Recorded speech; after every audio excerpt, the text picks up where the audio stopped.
Warning: the following show features stunts performed by a complete jackass without the supervision of professionals. Accordingly, EC Chronicles must insist that no one attempt to ride without gear or reenact any stunt or activity performed on this show. What's up, guys? How's everybody doing? Welcome back to the channel. EUC Chronicles back with another episode. Hope everybody's doing extremely well. We are out for a ride at one of my many spots. You've probably seen this spot in some of my older videos, especially when I first started riding my Z6. This is my little practice area right behind my house, a little school there. I've been taking them to the Walmart parking lot for us to have our rides. You'll probably see that in an upcoming episode. I had another episode ready last week before I ended up doing the Seth Johnson episode, so I had to nix that episode, which was us going on our first group ride. Since then, we've gone out riding plenty of times together, so this is new to you guys, but not new to us.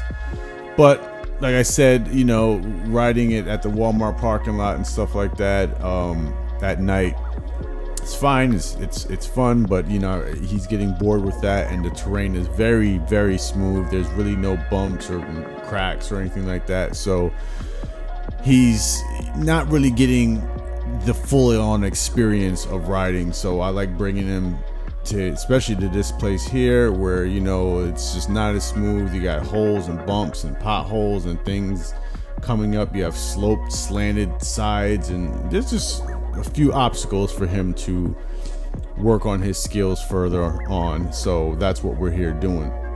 I wanted to jump in and talk about, because you know, I really haven't been, you know, holding court in a while.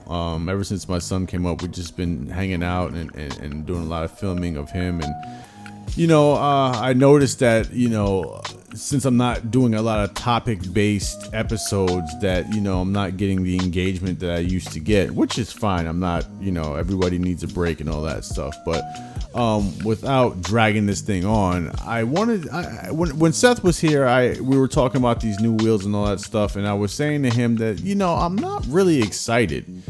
I remember about 3 months ago when everyone was just, you know, whispering about, oh, there's new wheels coming out this summer and all this stuff, and you know, there was this excitement, this buzz.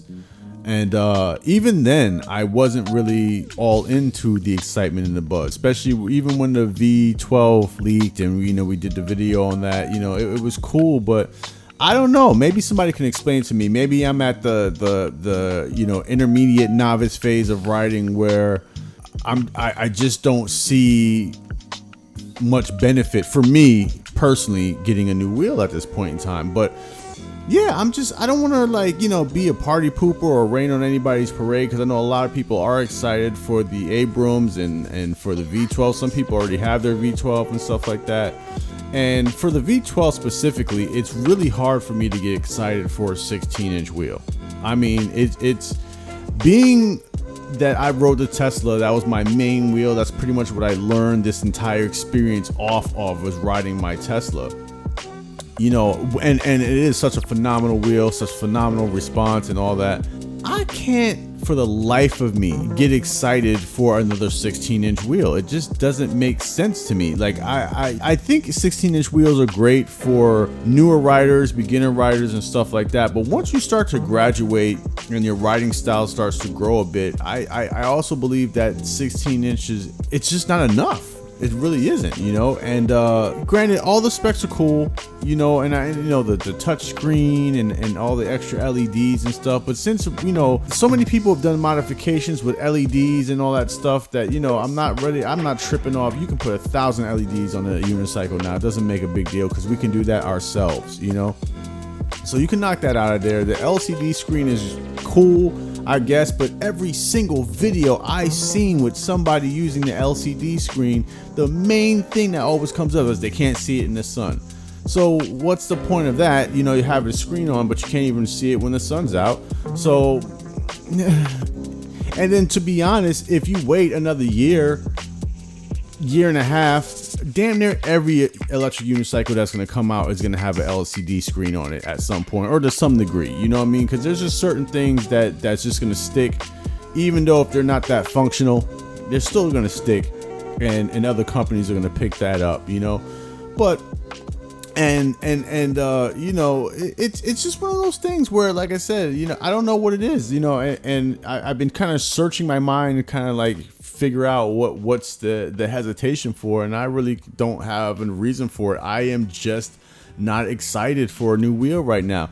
And the V12 is a great price point, so the price has nothing to do with it. $2,400 for a new wheel, that's kind of everyone's wheelhouse. All the immediate riders to upper expert riders, that's in the wheelhouse. You know what I mean? That's not a big deal. So it's not that either. Now for the Abrams, that's a different story. And I called this back when the Sherman dropped, and the Sherman was $3,200 thereabouts.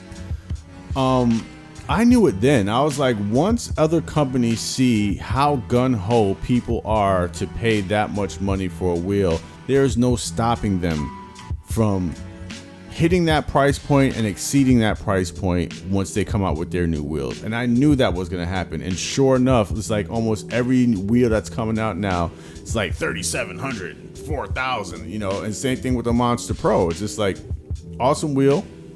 I got to check it out when Seth was here. And it's a beast of a wheel for sure. But again, $4,000 for a wheel, like, I look at paying $4,000 for a wheel that's going to be going up to 70 miles an hour. Not that I would ever ride 70 miles per hour. I'm just saying that to get that extra 5 miles an hour, from where we have been, to 10 miles, 5 miles, depending on what wheel you've been riding and how light you are. I don't know, man. There's just so much more I can do with $4,000 that will give me just as much entertainment and satisfaction from having it and using it, that I just don't really feel that paying that for an electric unicycle is necessary at this point in time.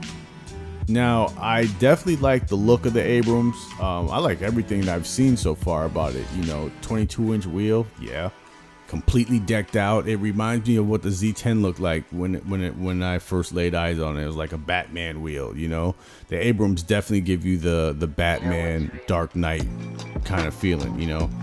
And it's a great wheel. It's just not great enough for me to feel that it's necessary to drop $4,000 on it.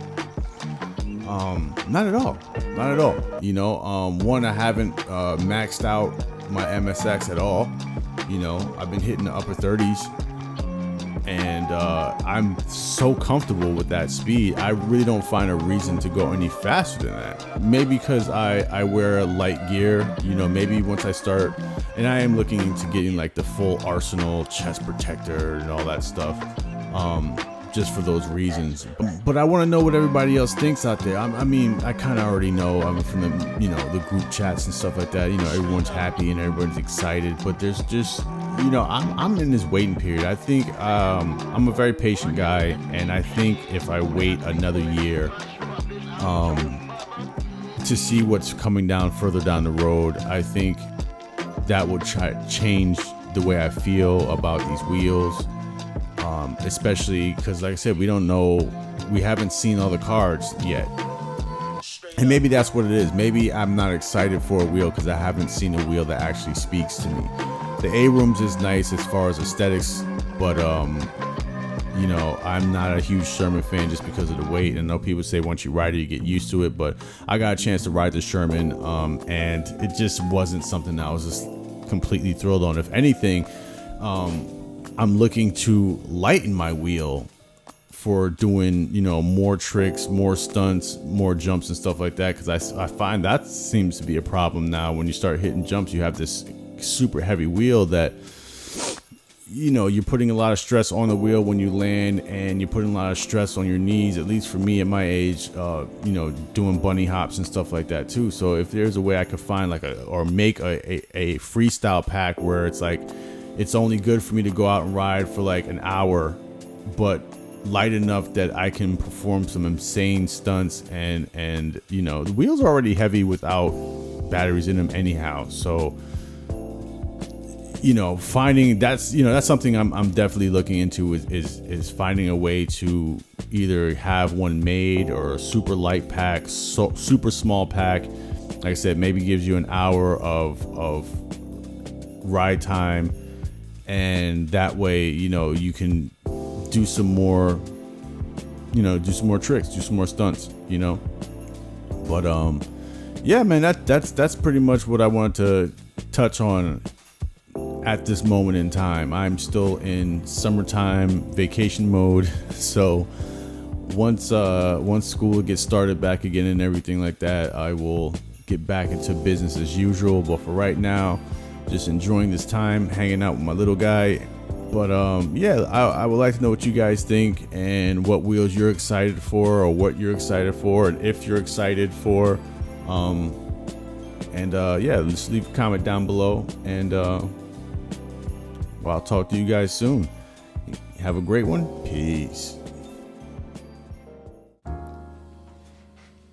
Thank you for watching the video. We hope you enjoy it. Be sure to like if you actually enjoy it. Don't forget to ride into that subscribe button for more videos to come from EUC Chronicles. That bell is obnoxious.